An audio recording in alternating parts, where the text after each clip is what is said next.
Todd Hall, child of Gordo, husband, father, sheriff, and candidate for sheriff. Mhm. Introduce yourself to the people of Pickens County if they don't already know you.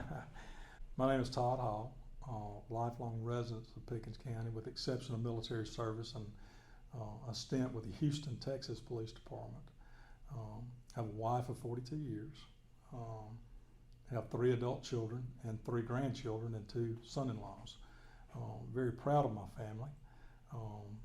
I have worked various size departments: Houston, Texas Police Department, Tuscaloosa Police Department. I was the chief of police at Gordo for 32 years, and then I've been the sheriff for the last 2.5 to 3 years. After I was appointed by Governor Ivey. Why is the office of sheriff so important? Why does it matter to get it right? The office of sheriff he's the highest constitutional officer in the county, and the sheriff makes a lot of decisions about a lot of different things on a daily basis. You have to have somebody with maturity.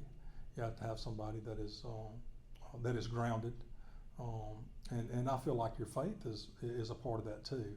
So decisions that are made are prayerfully made in my administration, and the life experiences that I've had help me to make those decisions also administratively.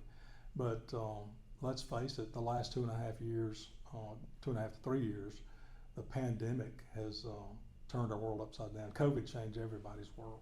Second Amendment, obviously, dominating a lot of the headlines. What is your position on the current gun control measures? I think if you start looking at the Second Amendment, which I value, I feel like our Constitution is there for us, and it's survived years and years, and I feel like it'll survive this challenge that's being met with right now. But the Second Amendment, the right to keep and bear arms, is very important. It's very important to me. And I've had a lot of people in the campaign trail ask me about that, how I felt about it. And my answer to every one of them is that I will never send any of my guys or myself come down to confiscate a gun from a law-abiding citizen. I've had ministers during the pandemic call me up and ask me, Sheriff, are you going to stand in the doorway of the church? Well, that's a First Amendment issue right there, freedom of speech. Of course we're not going to, because if you start looking at the Second Amendment, First Amendment, and you start reinterpreting those, then we're going down a slippery slope.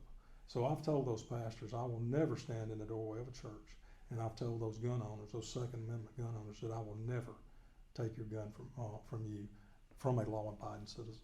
Mm-hmm. How has your department, and how will you in the future adapt to meeting the mental health challenges that plague many in our society, mm-hmm. and be proactive in making sure we never have the same tragedy that we recently saw in Texas? Mm-hmm. Yeah, I think Uvalde, Texas is a prime example of being prepared, or needing to be prepared, and it can happen anywhere. We're not immune anywhere. Now, Pickens County is very rural, and we're proud of that fact, and we enjoy that, but we're not immune from those bad things happening in our communities. I think that training has to be addressed, and I feel like our guys do. They get the best training that they can have, and they get the best equipment.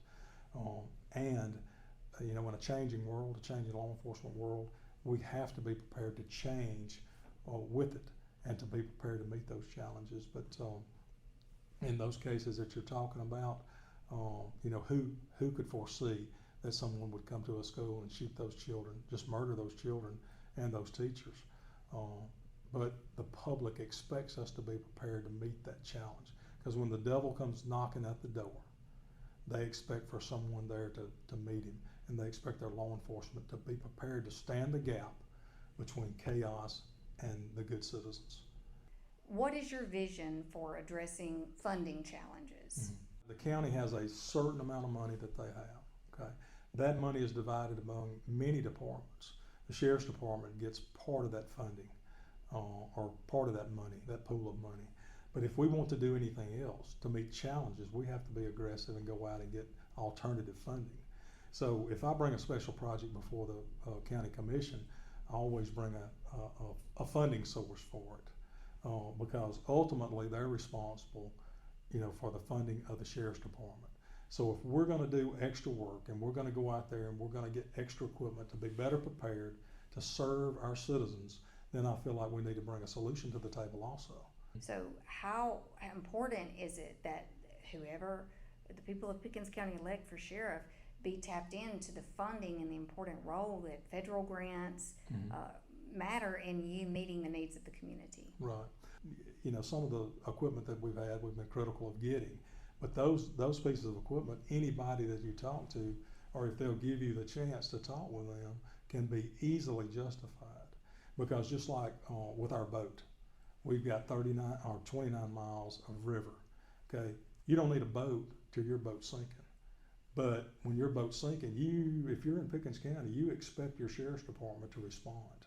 Okay, and if you don't respond, then they're going to question and ask you, well, why weren't you prepared? You knew that issue was there, And just like other specialized vehicles that we have for search and rescue, we've had lost children in the last 2.5 years that we've used that equipment for. And we've partnered with other agencies to bring in other specialized equipment that we can't afford, but we've got an agreement with them to come in to find that lost child at 2 a.m. in the morning, or to find that dementia patient that wandered away from home, that their loved ones are inconsolable on the scene, and they expect you to find their loved one. They expect for you to be prepared for those instances that you can't really think about until they happen. What do you, as a citizen, think the biggest challenge facing the people of Pickens County is? A lot of challenges. I've seen law enforcement change more over the last 2.5, 3 years than I've ever seen it change. And there's got to be somebody that's stable, that has been through the fire and came out on the other side, that has met those challenges, and we've met them. We've met all the challenges that we've had over the last 3 years, and we came out on the other side. But we have to be prepared to meet the next 4 years worth of challenges, and we are.